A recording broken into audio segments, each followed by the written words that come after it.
For years, Guy and Terry have heard rumours about a haunted mansion on the outskirts of town. People would see the ghost of a female, an apparition that would drift down the lane that led to this old house. Intrigued, the men decide to investigate the deserted house with their own cameras. This is the actual videotape from that unforgettable night.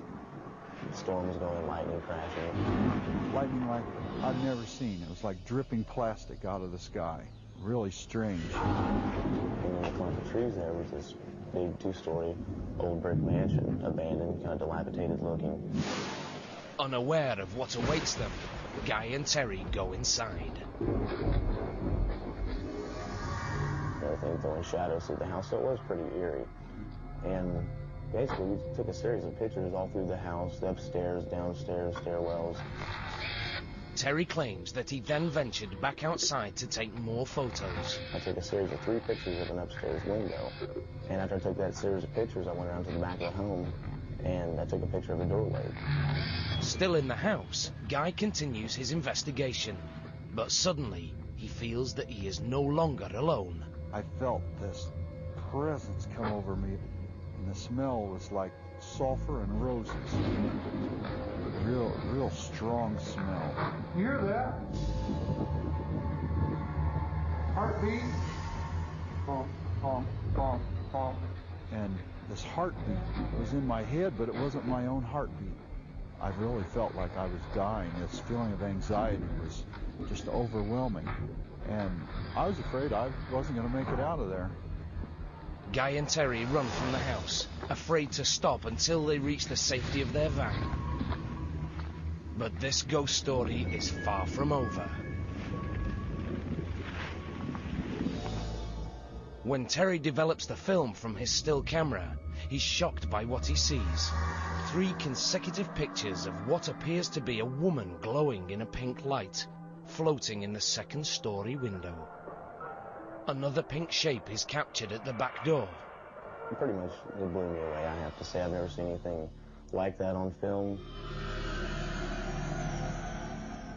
Could this be the ghost of Greencastle, or merely a photographic abnormality?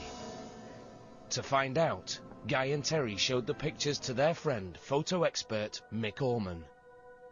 What is in the picture came from the negatives. It's very interesting and a little unnerving. Next, these mysterious images were analysed by a computer graphics expert, Sean Dempsey.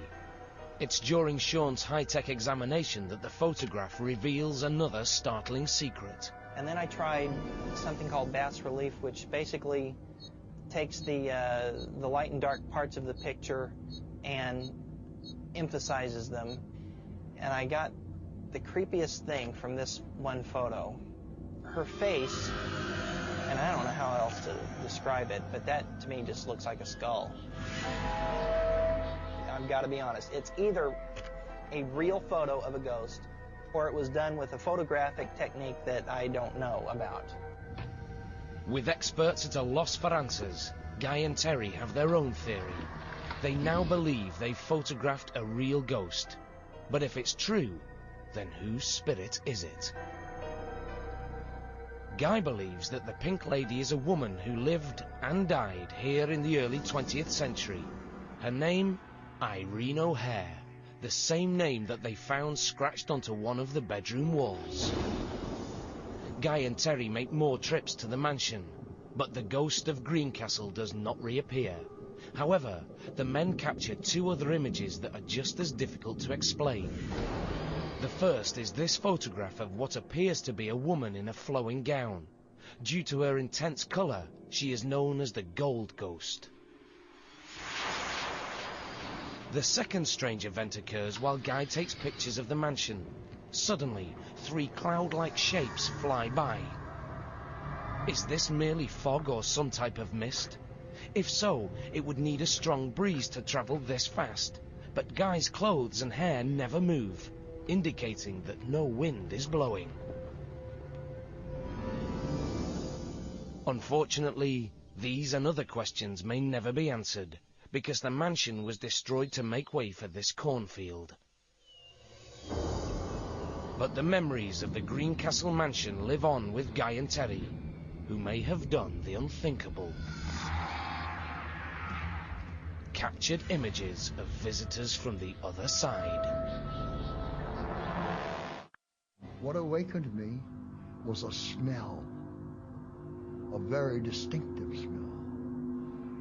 It was the body smell of my mother, who had died 9 years ago. It came and it passed through my body. And as it passed through my body, I felt this incredible sense of joy, release of all worry, tension. I could feel the air in my ear. I could feel like a vapor going into my ear. She was trying to tell me something. And I screamed. I mean, I screamed because I was so terrified.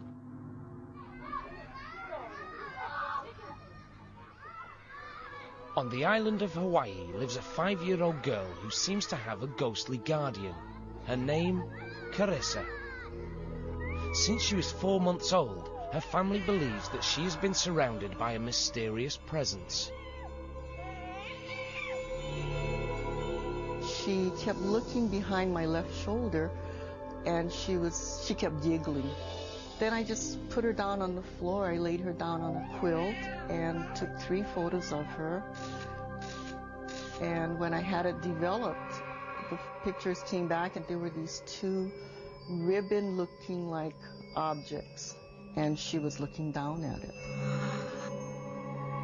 No one can see these ghostly images, except in photographs. I took 2 photos of her in her swing, and when we had the photos developed, they were back in the photos. Picture after picture, these unusual entities have been captured hovering near Carissa. Her family insists that whatever is behind this phenomenon is not of this world. Until somebody can give me a really great argument that these aren't what we think they are, then I'm going to believe that they are some sort of being that's allowing us to photograph them. Of course, the only person who can shed any light on the subject is Carissa, but she's too afraid to talk.